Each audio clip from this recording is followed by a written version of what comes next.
What's up, fam? Nagbabalik ulit tayo. Ang tagal natin hindi nakapag-vlog. Hindi ko alam kung ilang buwan. Dami na rin nangyari.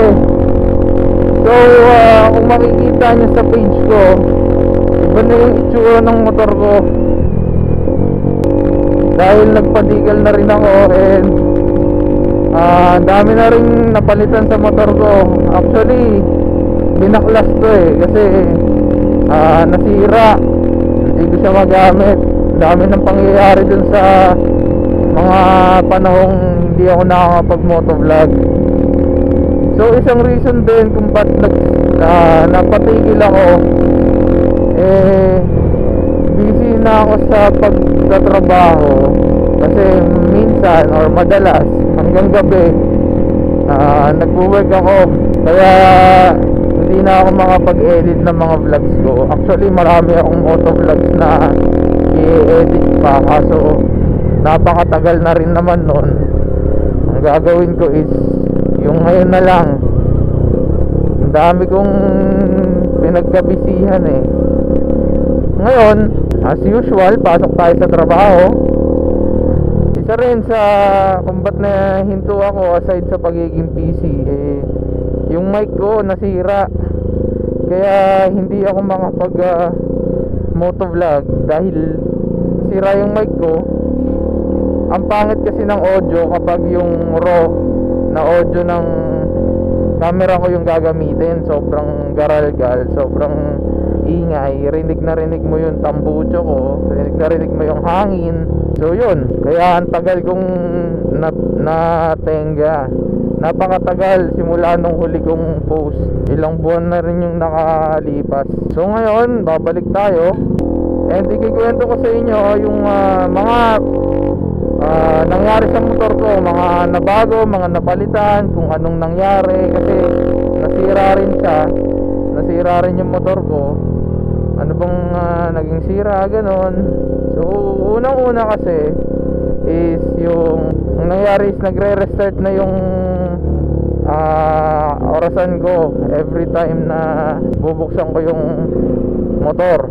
So marami kasing reason kung bakit nagre-restart yung ilaw ng motor kapag in-on mo. Pero yung pinaka basic is yung battery. So isang pwedeng sanhi is yung battery. Next is yung rectifier, yung nasa ilalim ng seat cowl ko. And isa pa yung stator. Yung stator is nasa may engine. Yung stator naman is parang isa sa pinaka major problem na itong RS200. Tatawagin ko na lang yung RS200 ko, the 200cc Superbike yun, kasi mukha naman daw siyang big bike. Hindi ako yung nagsasabi nun ang daming nagsasabi talaga noon, mukha talagang big bike tong RS200 natin. So the 200cc Superbike na lang tatawag natin. So ano bang mga nangyari? Diba, yun nga, kaya tinanong ko sa mekaniko ko, yung mekaniko ko taga Santa Ana, Manila pa yun. At nagpa home service ako from Santa Ana, Manila to Cavite. Ganun kalayo. And yung mekaniko ko, napakaraming big bike, grabe. Kaya sobrang galing nun nagba-buy and sell siya ng big bike. So tinawagan ko siya. Sabi ko, Master, ganito yung nangyayari.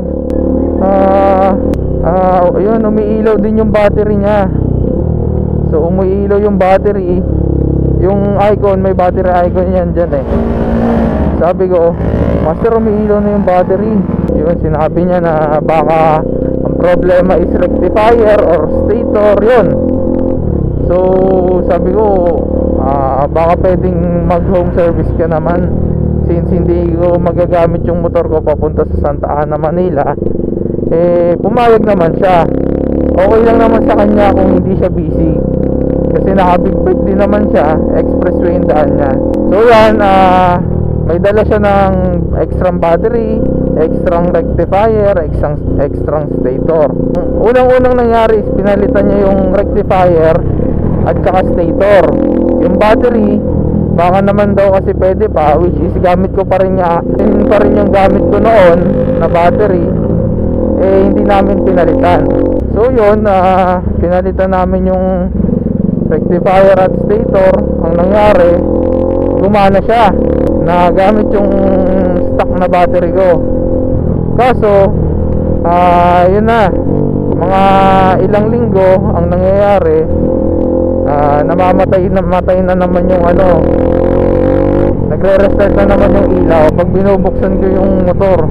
Sinabi ko ulit sa mekaniko ko na ganun yung nangyayari. So sabi niya battery na daw yun. So mga ilang araw ko pang nagamit na ganun, kinakadyot na. Kung alam niyo yung kinakadyot, tinutulak tapos i-start, ganun ko na i-start tong motor ko. Ang nangyari, punta ako dito sa tropa sa Langkaan.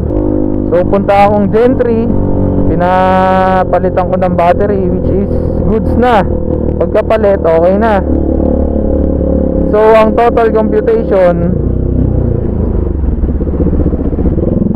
computation ko is nasa 9,000 lahat to 10k. Ganun galaki yung nagastos ko sa motor ko nung mga time na hindi ako nakakapag motovlog. Napakalaki.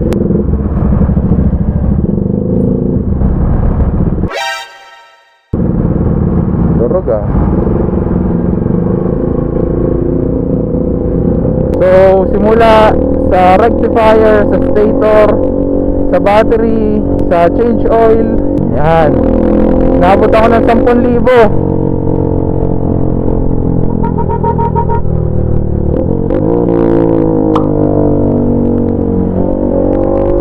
Ito pa, yung gulong ko dumudulas na rin. So bumili rin ako ng bagong gulong, which is nagkakalaga ng 4,000. So yun, ganun kalaki na gastos ko. Mga nasa 14,000 to 15,000 din. So ang laki rin ng nagastos ko.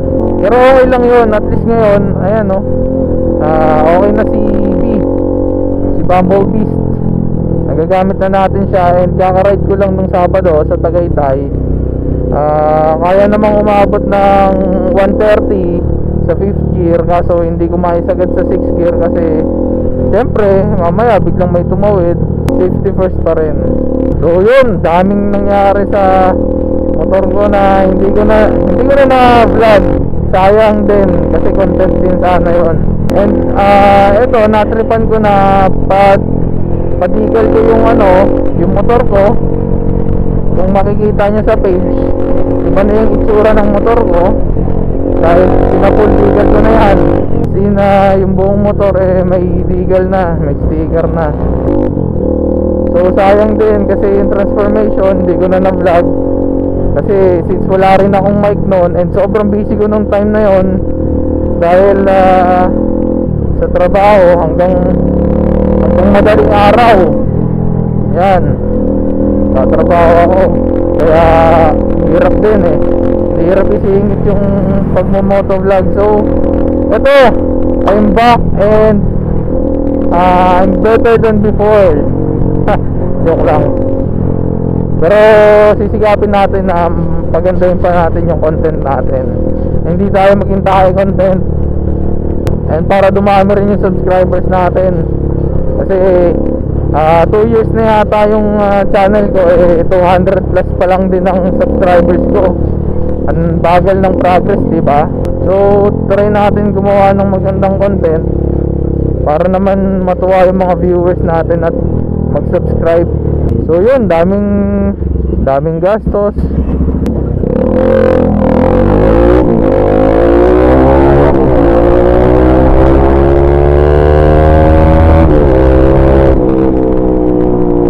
So yun, daming gastos, daming pinagbago ng motor ko. Hindi na natin naikwento sa vlog. So panibagong chapter na to ng vlog natin kasama ang bagong si Beast. Ano na siya, improved Beast. Yan. So dito ko na tatapusin mga Rev Fam. Please don't forget to subscribe to my YouTube channel, Rev Match Philippines.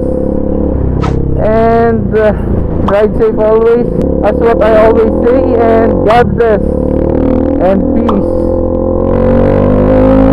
A few moments later.